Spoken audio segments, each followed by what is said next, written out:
본문을 보니 바리새인과 서기관들이 예루살렘으로부터 갈릴리 게네사렛까지 예수님을 찾아왔습니다.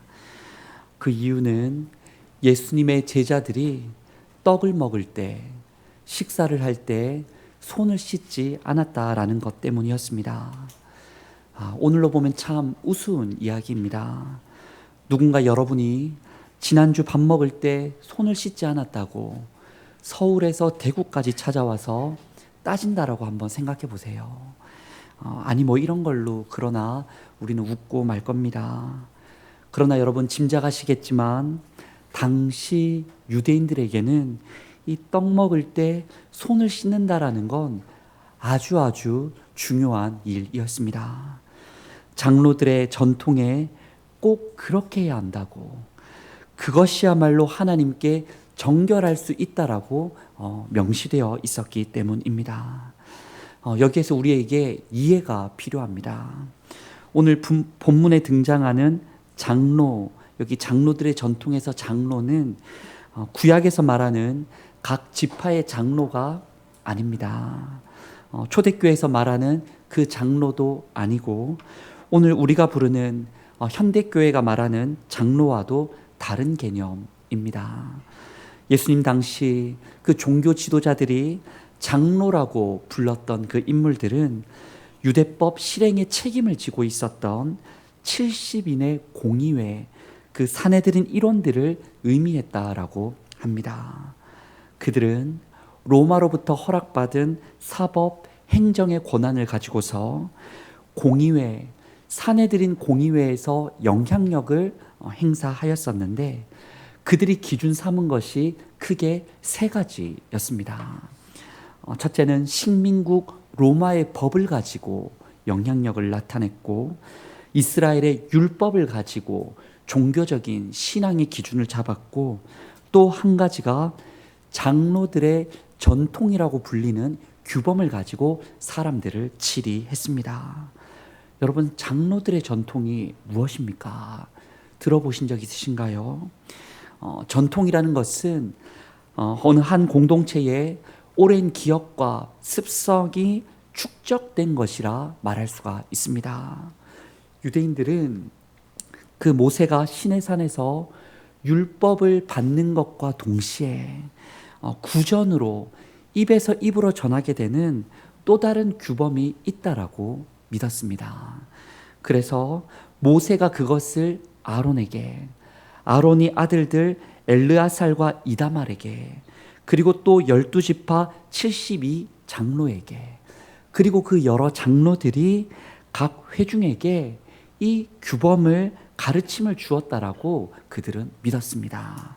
그리고 그 구전을 성문화시킨 것을 미쉬나라고 말하는데, 이 미쉬나와 랍비들의 해석을 함께 합쳐 만든 문헌이 뭐냐면 바로 우리가 잘 아는 탈무드라는 그 책입니다. 여기까지 살펴보면 예루살렘에서 갈릴리까지 바리새인과 서기관들이 예수님을 찾아온 것이 왜 그러했는지 나름 납득이 갑니다. 그저 식사 전에 손을 안 씻었다, 뭐 그런 정도가 아니라 장로들, 당시 곧 최고 권력 세력인 사내들인 공의회를 거슬리게 했다라는 것이고, 또 전통을, 그들이 지켜왔던 질서의 근간을, 중요한 규범을 어겼다라는 이유 때문에 예수님을 찾아왔던 겁니다. 게다가 그들의 그 의중, 함의를 조금 더 알기 위해서는 이렇게 찾아와서 따지는 타이밍을 우리가 좀 알아야 합니다. 오늘 본문이 마태복음 몇 장이죠? 15장입니다. 그런데 바로 직전 마태복음 14장의 말씀을 살펴보면 어떤 사건이 있었냐면 오병이어의 사건이 있었습니다. 예수님께서 물고기 2마리와 떡 5개로 성인 남성 5,000명을 먹이시고 아이와 여성과 노인까지 합하면 약 2만 명을 먹이시고도 남기는 그 기적 같은 일들이 바로 오늘 본문 직전에 있었던 겁니다. 옛적에 그 모세가 그 출애굽한 백성들을 광야에서 하늘의 만나를 먹여 주었듯이 예수라는 이 사람이 빈들에 나와왔던 가난한 자, 배고픈 자, 병든 백성들에게 하늘의 양식을, 하나님 나라의 소망을 먹인 일이 얼마 전에 있었던 것이지요. 바로 떡을 먹인 그 사건이 온 동네에 퍼지던 그때에 종교 지도자들이 찾아와서 따진 것이 무엇이었냐면, 예수 당신의 제자들이 떡을 먹을 때 손을 씻지 않았다라는 것이었습니다. 떡을 나눠줄 때 손을 씻지 않았더라라는 거예요. 예수의 이름이 더 퍼질 때에 그것을 덮고자 막고자 이것은 안 된다 싶어서 성급히 찾아와 그들이 말한 것은 떡 먹을 때 손 씻지 않았다라는 그 트집이었습니다. 사실 여러분, 식민 지배를 지금 당하고 있지 않습니까? 그렇게 어려운 세월을 보내며 기진하던 백성들이 뭔가 말씀을 듣고 깨닫고 기뻐한다라면 이 율법학자로서, 서기관으로서 칭찬해야 마땅하지 않겠습니까? 또한 아프고 병든 자가 치료를 받고 인생의 변화가 일어난다라는 소식을 들으면 이 박수를 쳐줘야 되는 게 맞는 것 아니겠어요? 또한 광야 같은 그 인생길에서 배고팠던 아이들, 노인들, 온 가족이 예수로 말미암아 무언가를 먹고서 배부르고서 행복했다라면, 희망을 받다라면 정말 감사해야 할 일이 아니겠습니까? 그런데 여러분, 하나님의 말씀을 지녔다 말했던 그 바리새인과 율법학자들이, 그 하나님의 뜻을 실행한다라고 나라를 다스린다는 장로들이 오병이어에서 생명의 떡이신 예수님을 먼저 알아봐야 함에도 불구하고, 먼저 찾아가 경배해야 함에도 불구하고 찾아와서 하는 행동은 정반대의 행동이더라라는 겁니다.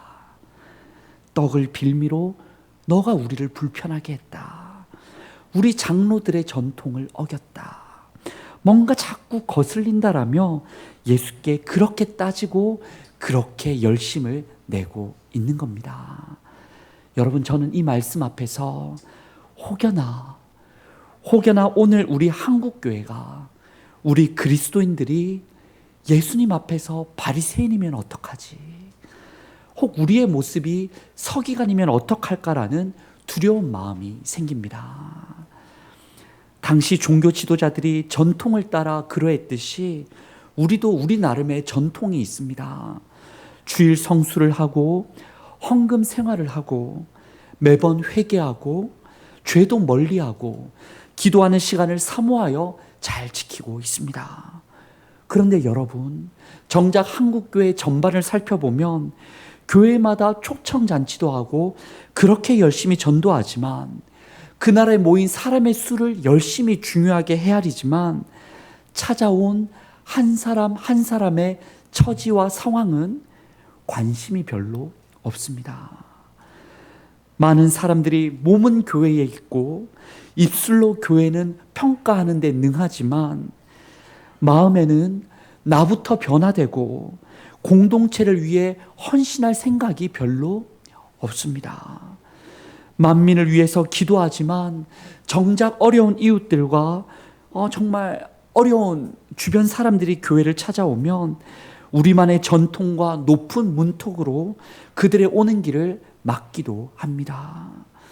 선교지와 어렵다라고 하는 먼 나라에 선교비는 기꺼이 보내지만 정작 가장 가까운 나의 가족과 친구의, 성도의 아픔과 그 사정을 헤아리지 못하고 따지는 일에 오히려 열심을 내곤 합니다. 성도 여러분, 어쩌면 우리가 바리새인 서기관이지는 않습니까? 전 풀러 신학교 총장이셨던 리처드 마우 교수가 쓴 무례한 기독교라는 책이 있습니다. 그 책에서 사회의 각종 양극화가 심해져가는 이 시대를 이야기합니다. 자꾸 시대가 점점 나뉘어져 간다라는 거예요. 세대가 나눠지고 빈부가 나눠지고 생각이 나눠지고 남녀가 나눠지고 자꾸 나눠지고 서로 싸우고 폭력하고 전쟁하는 이 시대가 되어 가는데, 그 시대에 진짜 희망이 어디에 있냐면 교회에 있다라는 겁니다. 통합과 소통을 좀 이루어주고 사랑과 연대를 이루어주고 이 세상의 인간적인 이기적 모습이 나타나는 곳에 주님의 형상을 보여줄 곳이 다름 아닌 어디라고요? 교회라는 거예요. 그런데 이 교수가 연구해보고 가만히 보았더니 희망이 되어야 할 교회일진데 오히려 과격한 십자군과 같이 무례하고 폭력적인 모습을 더 많이 드러내는 오늘날 교회의 모습을 본다라는 겁니다. 곳곳마다 본다는 거예요.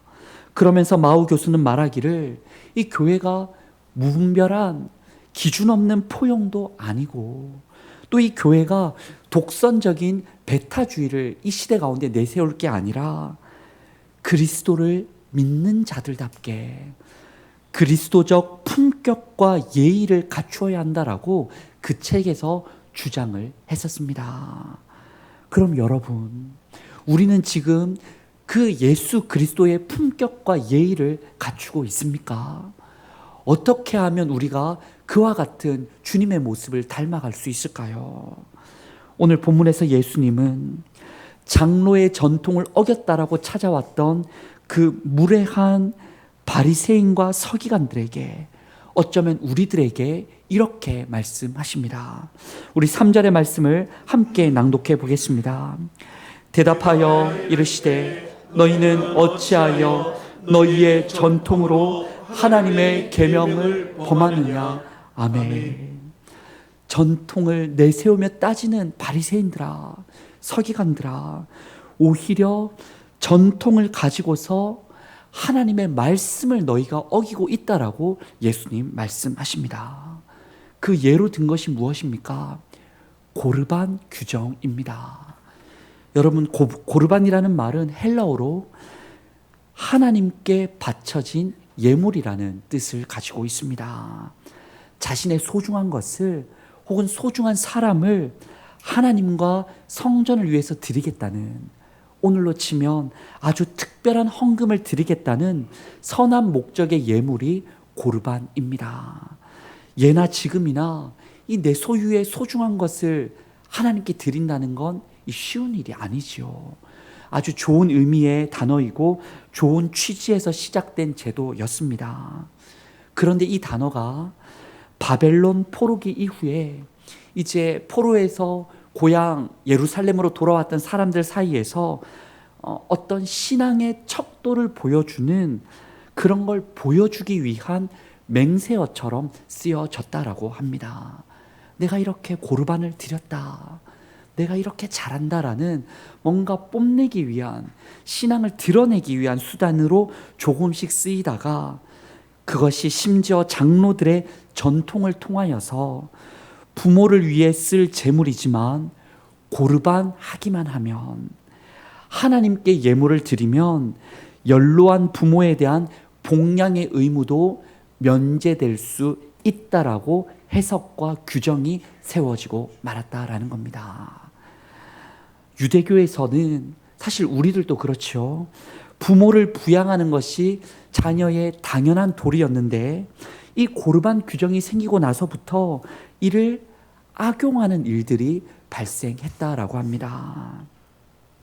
부모와 자녀 간의 관계가 좋으면 문제가 없었는데 그런 일이 없었지만 무언가 틀어지거나 문제가 생기거나 뭔가 내 연로한 부모가 마음에 들지 않으면 자녀들은 부모에게 드려야 할 것을 나는 고르반 되었다, 고르반 하겠다, 그렇게 선포함으로써 부양의 의무를 벗어나곤 했다 합니다.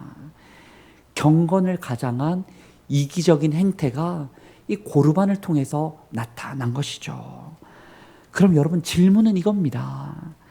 당시에 고르반 제도가 있었고 지속됐는데 그 고르반이 문제가 있다라는 것을 사람들이 알았을까요? 몰랐을까요? 당연히 알았을 겁니다. 뒷집 아들놈이 부모에게 악감정을 품고서 고르반을 선언했더라고 온 동네에 소문도 났을 겁니다. 이 동네뿐만 아니고 저 동네에서도 그런 일이 있었고, 저 동네뿐만 아니고 이스라엘 곳곳에 고르반으로 인한 안 좋은 소식들이 있었을 거예요. 그 소식을 바리새인과 서기관도 알았을 겁니다. 사내들인 공의회의 장로들도 알았을 겁니다. 여러분, 어떤 규정이든 좀 그렇지 않습니까? 처음에는 선한 법을 세웠는데 지나다 보니 악용되는 일들이 사람이 부족하다 보니까 종종 생기곤 합니다. 그럼 여러분, 중요한 건 뭐예요? 악용되어질 때 그 법을 바르게 잡는 게 중요합니다. 그런데 당시의 진짜 문제는 그 누구도 잘못된 그 전통을 지적하지 않았고 고치려고 하지 않았다라는 겁니다. 진짜 잘못된 장로들의 전통 중 하나인데 고치려고 하지 않았다는 거예요. 이상하지 않습니까? 왜 그랬는가 문헌을 찾아봤더니 성전의 체제를 유지하려고 수입이 줄어들까 싶어서 고르반 제도를 유지했다는 겁니다. 자신들이 이미 정해놓은 전통과 권위가 혹여나 흔들릴까 싶어서 제도를 고치지 않았다라는 겁니다. 백성들, 특히 노인들과 약자들이 다소 억울하게 죽더라도 자신들과는 상관이 없다라고 생각했고, 심지어는 그들은, 그 약한 자들은, 고르반으로 죽게 되는 어른들은 죄가 많아서 자식에게 효를 받지 못하고 벌을 받는 것이라고까지 말하는 이들이 있었다라고 합니다. 안타까운 일이죠. 바로 그런 무리들을 향하여, 그렇게 찾아왔던 바리새인과 서기관을 향하여 예수님은 단호하게 말씀하십니다. 떡을 먹이신 그 옛적 모세 때처럼 빈들에서 기근한 그 백성을 향하여 떡을 먹이신 하나님의 뜻은 보지 못하고 떡 먹는 손 씻지 않은 전통을 어겼다라고 윽박지르는 그들을 향해 오히려 예수님은 꾸짖으십니다. 오히려 고르반 전통으로 내 부모를 공경하라는 하나님의 말씀을 어겼다라고 있는 그대로 지적하십니다. 심지어 7절에는 이사야 선지자의 말씀을 인용하시면서 바리새인과 서기관들을 이렇게 부르십니다.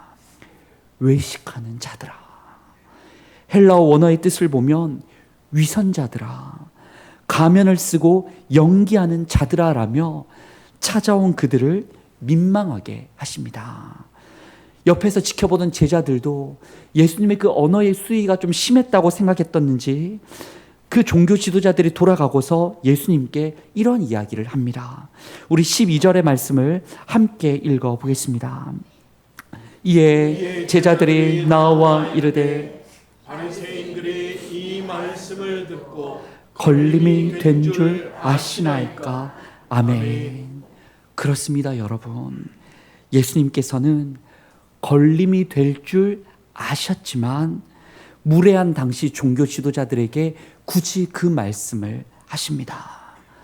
하늘에서 내려온 하나님 보내신 생명의 떡이신 예수님을 보지 못하고 떡 먹을 때 손 씻지 않은 것만 보고, 사실은 이 땅에서 먹을 떡, 내 배를 불릴 떡, 그 종교 지위를 가지고서 나를 행복하게 할 이 땅의 것만 보고 있는 그들을 향하여 호통을 치십니다. 고르반과 같은 잘못된 전통을 세워가며 그 죽어가는 백성을 더 맹인으로 만들고 불효하게 만들고 하나님의 뜻을 어긋나게 만드는 진짜 맹인 바리새인들을 향하여 위선적인 행동을 마구 찌르십니다. 다 맞다라고 생각하고 당당하게 그들이 예루살렘에서부터 갈릴리까지 달려왔는데 그들 앞에 올바른 말씀을 통하여 하나님 말씀을 전하시며 그들로 하여금 걸려 넘어지게 하십니다. 왜 그렇게 하십니까? 예수님 왜 굳이 그렇게까지 하십니까? 바로 넘어진 그 자리에서 다시 그들이 바르게 일어서서 바르게 살아가도록 고치시기 위함이셨습니다. 찔림받는 그 말씀 앞에서 바로 회복되게 도우시기 위함이셨습니다. 지금 눈앞에 있는 그리스도를 깨닫고 그리스도적 품격의 삶을 살아가도록 그들을 이끄시기 위해 굳이 예수님은 걸리게 하시고 찔리게 하시고 불편하게 하십니다. 주님께서는 우리에게도, 오늘 이 예배 자리 가운데 있는 우리에게도 찔림과 걸림을 주실 때가 있습니다. 우리는 늘 은혜를 원하고 포용을 원하고 주님 안에서 뭔가 편안하기를 원하지만 주님은 오히려 그런 우리를 민망하게 하시고 부끄럽게 하실 때가 있습니다. 어떤 사건을 통해, 어떤 상황을 통해, 어떤 사람을 통해, 또한 어떤 말씀을 통해 우리를 무척이나 괴롭게 하실 때가 있습니다. 왜 그렇게 하십니까? 우리를 그리스도인답게, 하나님의 자녀답게, 성령님이 거하시는 성전답게 고치시기 위함입니다. 지난 금요 심야 기도의 시간에도 나누었지만 제가 지난번, 그러니까 직전까지 휴가를 시작하면서 제 생각과 고민이 어디 있었냐면 전교인 수련회 때 나누었듯이 함께 즐거워하고 함께 우는 이 대구 소망교회가 어떻게 하면 세워갈 수 있을까라는 그런 고민이 있었습니다. 24년 하반기 사역을 거기에 좀 맞추고 하나님 주신 은혜가 있다면 그런 사역들을 해보고자라고 휴가를 시작했어요. 그런데 여러분, 놀랍게도 휴가를 시작하면서부터 보란 듯이 여러 일들이 제 마음에 너무 걸리는 일들이 많이 생기는 겁니다. 휴가 직전에 주일 말씀에서 예수님은 선을 모르는 중풍병자와 친구들의 그 중심을 보시고서 품어주시고 치유해주시고 용서해주시지 않았습니까? 그런데 저는 이 휴가를 보내면서 이 선을 잘 모르는 초등학교 1학년 아들 솔라와 부대끼면서 못마땅해 하면서 감정이 막 올라와서 들끓으면서 얼마나 제 감정대로 그렇게 혼을 냈는지 모릅니다. 좀 더 품어줄 수 있는데, 지혜롭게 말할 수 있는데, 주님을 한번 떠올릴 수 있었을 텐데 저는 그것을 전혀 걸러내지 못했습니다. 그렇게 막 쏟아내고 미안해가지고 마음이 힘들어서 혼자 동성로 길을 제가 걸었어요. 왜 동성로를 갔는지 그 길을 걷다가 예스24 중고 서점이 보여가지고 거기에 들어가서는 막 오은영 박사님의 그 금쪽이 책도 막 펼쳐보고 막 보지도 않을 책을 3-4권이나 사갖고 와가지고는 그렇게 시간을 보냈습니다. 또한 그 주일에 예수님은 선 넘는 극악한 죄인 세리 마태를 제자로 부르시고 그들을, 세리를 변화시키려고 함께 식사하신 예수님이셨는데 저는 휴가 기간 동안 여러 선 넘는 사람들을 경험하면서 야, 어떻게 사람이 이럴 수 있나, 진짜 경우도 없다라고 생각을 하고 들끓는 마음을 혹여나 잘못 표현하면 목사로서 오점을 남길까 그것 조심하느라고 애를 쓰고 그렇게 시간을 보냈던 것 같아요. 어떻게 하면 변화될 수 있도록 도울 수 있을까, 이런 상황에 어떻게 하면 주님의 뜻을 나타낼 수 있을까, 말할 수 있을까, 이런 생각보다는 야, 저 사람 또 안 만나면 좋겠다라고 그런 생각을 품는 저였습니다. 예수님은 선을 마음대로 정하던 바리새인과 서기관에게 진정한 권위와 질서, 선을 만드시는 분은 하나님이시라 말씀하셨는데 하나님은 제사가 아니라 긍휼을 원하시고 주님은 의인이 아니라 죄인을 부르러 오셨다 말씀하셨는데 돌아봤더니 저는 지극히 제가 정한 대로 선을 이렇게 저렇게 긋고 목회의 길을 이렇게 저렇게 만들고 그 생각대로 계획하고 그 생각대로 누군가를 정죄하고 있는 것을 제 스스로를 깨달을 수 있었습니다. 분명 저는 머리로는 예수님도 잘 알고 있고 말씀도 잘 알고 있었어요. 그런데 막상 선 모르는 사람을 만나고 넘는 사람을 만나고 선을 정하는 저 앞에서 그 현장에서 살아가는 순간에서 아는 거 아니고 진짜 살아가고 있느냐라고 주님 물으실 때에 너무나 서투른 어린아이 같은 저를 발견한 겁니다. 선 모르는 사람, 넘는 사람, 규정하는 사람과 함께 즐거워하고 함께 울어볼 것을 주님은 저를 던져주셨는데 그들을 품자니 제가 너무 괴로운 거예요. 머리로는 알겠어요. 용서해야 한다. 품어야 한다. 기다려야 한다. 기도해 줘야지. 내가 희생해야지 하는데 그렇게 하고자 했더니 내 눈앞에 있는 내가 져야 할 십자가가 나만 왜 그렇게 해야 해? 꼭 그렇게 해야 해? 그렇게 안 할 수는 없는가라며 피하고 싶은 저를 발견했던 겁니다. 휴가 기간 내내 그 찔림과 걸림의 시간이 너무나 불편했던 저였던 것 같아요. 그런데 지난 주일이었습니다, 여러분. 지난 주일에 서울에 이제 올라가게 됐는데 제 마음에 어느 교회를 좀 꼭 가보고 싶다라는 마음이 자꾸 들더라고요.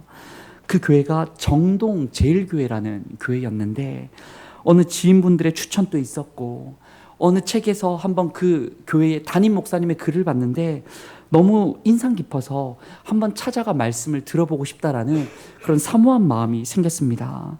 그래서 아내와 솔라는 이전에 섬기던 주님의 교회를 보내고서 저는 그 교회를 이제 내비를 찍고 찾아갔어요.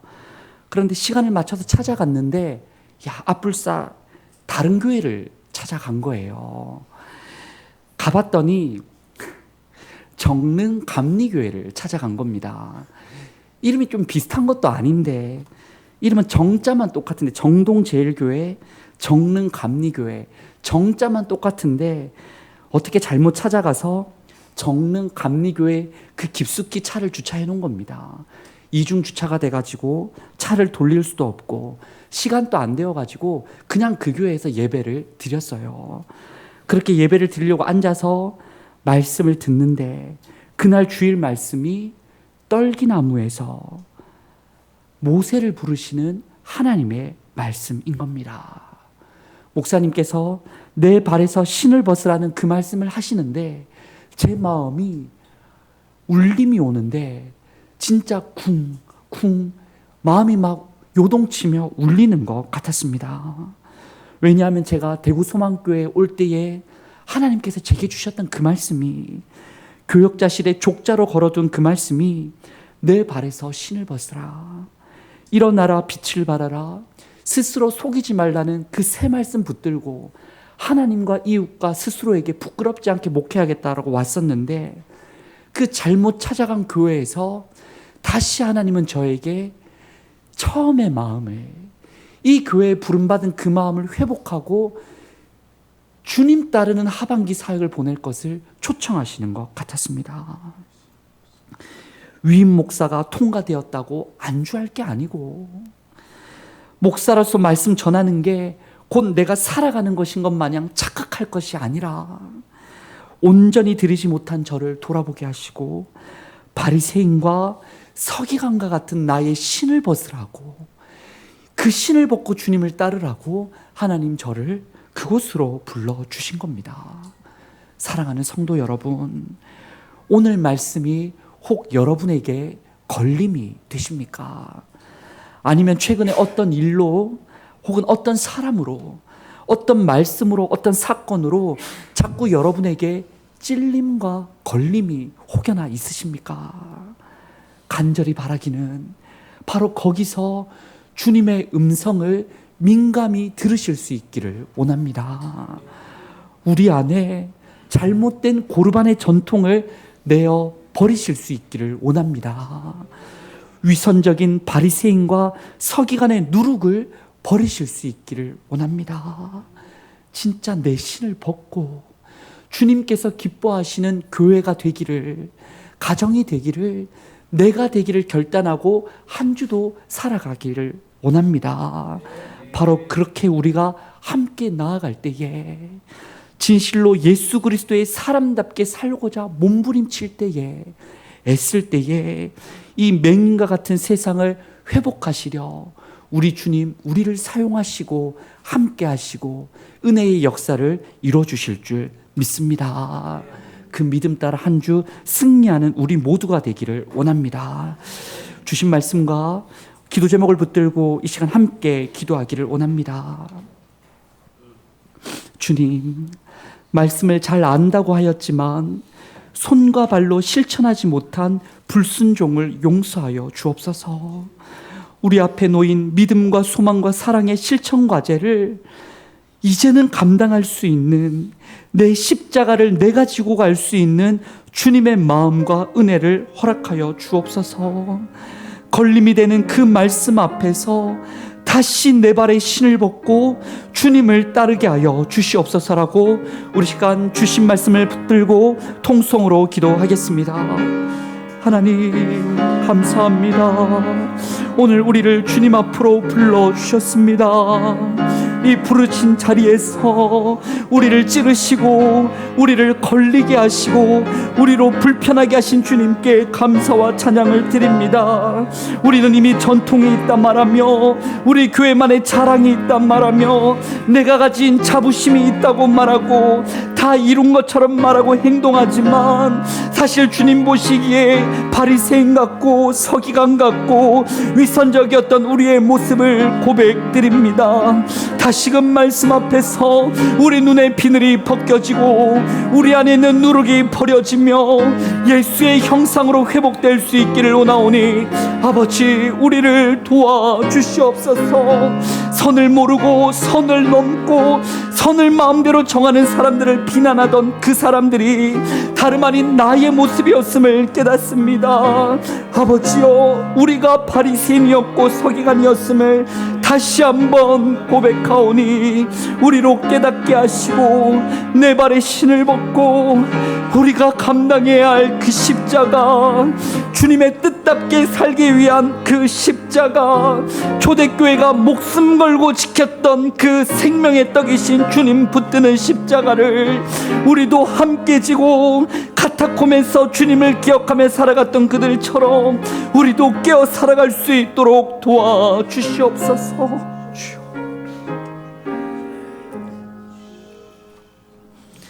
하나님 아버지, 주님의 가르침 앞에서 잘못된 한국교회의 전통이 고쳐지게 하옵소서. 찔림이 되는 그 말씀 앞에서 우리의 그릇된 신앙이 바르게 회복되게 하여 주옵소서.